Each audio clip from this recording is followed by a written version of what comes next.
Hey there, Chad here with a quick update on my Kerbal Space Program in 2021 videos and a little update on Kerbal Space Program 2. And then here at the end, I'm going to demonstrate a little bit of use of the admin building in Kerbal Space Program. So the important news right now is that Nate Simpson, who's the creative director of Kerbal Space Program 2, a few weeks ago, which would be mid-May, made an announcement on the delivery of Kerbal Space Program 2. And what he said is he's often asked, when is Kerbal Space Program 2 coming out? And his response was, and this is a quote, "I can finally answer that question. Kerbal Space Program 2 will be coming out on PC in early 2023. He did also say that the console versions will follow that. So there's a lot of people up in arms over that. There's some people who don't think that's that big of a deal. I kind of fall into the second camp there. I've developed software for several decades. I started programming in the 80s, and I've been a professional programmer virtually my entire professional career. Dates slipping like this is completely normal. The one thing that software developers have never gotten better at across the ages of computer development is estimating when a project will be completed.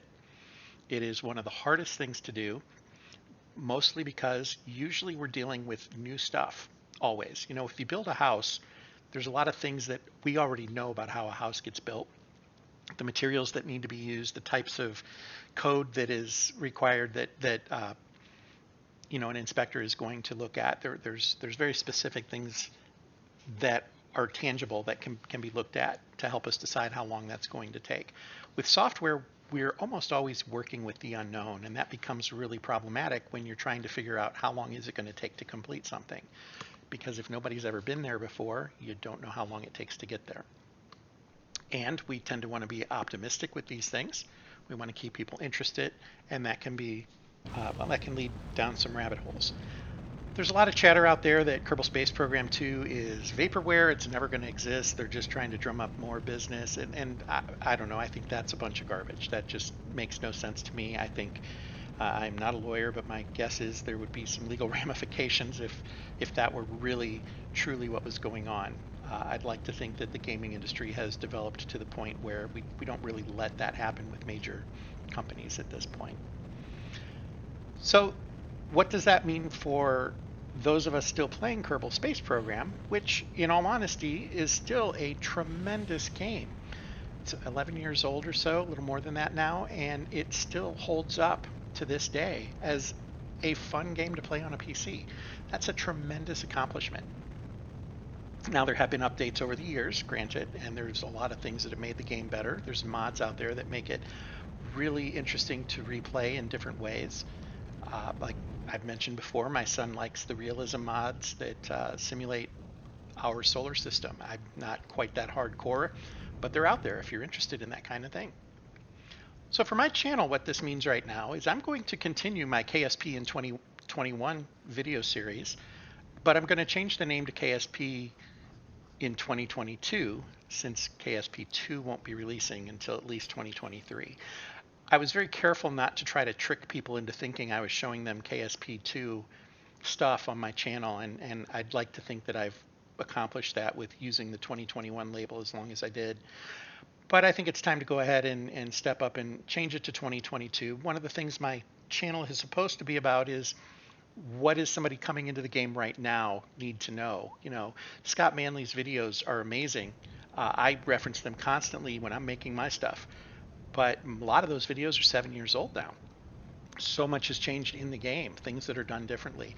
There's things in the game that have changed that I haven't seen yet that I don't even realize are there. Some of you have commented on those things and brought them to my attention, and I really appreciate that because that allows us all to grow in our love for this particular slice of science and entertainment and, knowledge gain and entertainment.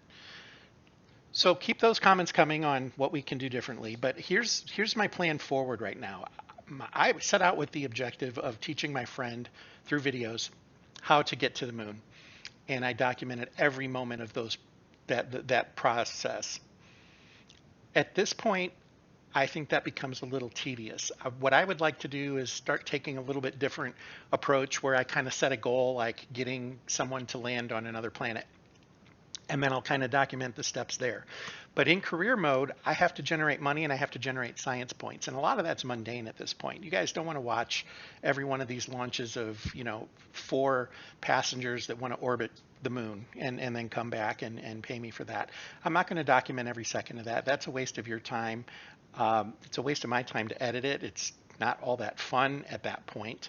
But what I might do is some montages, not unlike what you're watching right now, where it just kind of goes through that process. In fact, some of these are indeed those missions of delivering tourists in space to take their money from them so that we can further our cause. If there are big milestones, I'm going to point those out. In fact, my episodes will be based on some of those milestones, but there's going to be lag time in between episodes that I'm just not going to document every second of. And I hope that that doesn't change the flavor of this channel too much for those of you that have been following it very closely. I really do appreciate the attention that you've given and the kindness of the words that you've shared with me as I've done this, and I hope that continues. If I wander too far off path with what is helpful, don't hesitate to challenge me on that. I'll see what I can do. Obviously real life gets in the way sometimes. I've had a few episodes of that here over the last 6-8 months where timing just hasn't been good for adding new content. And I do want to continue to grow the Kerbal Space Program community. I still think that this is a fantastic program for anybody who is science oriented, particularly in space or aerospace or aviation for that matter. Just some of the ways you approach problems. It's a great problem solving game. I think that computer programmers can learn from some of the ways to think of using things differently than maybe how they were initially fully intended. These are all lessons that can be learned, and we can glean new things from there. Okay, so enough about my update. This will be the last episode called Kerbal Space Program in 2021, and we will move forward with the 2022 label on the videos. But I'm going to keep the episode count consistent. I'm not going to change that up. I think that's really confusing because it is the same game. Just want to make sure that people that might be new to the whole process have the opportunity to see what's going on. I think that does it for this part of the video. And without further ado, I'm going to really quickly show a few things about the administration building. I have not covered the administration building at all, but one of the things it allows you to do is convert your currencies into different forms. And what I mean by that is, if you think about it, there's several currencies. You've got actual money, you've got reputation, and you've got science.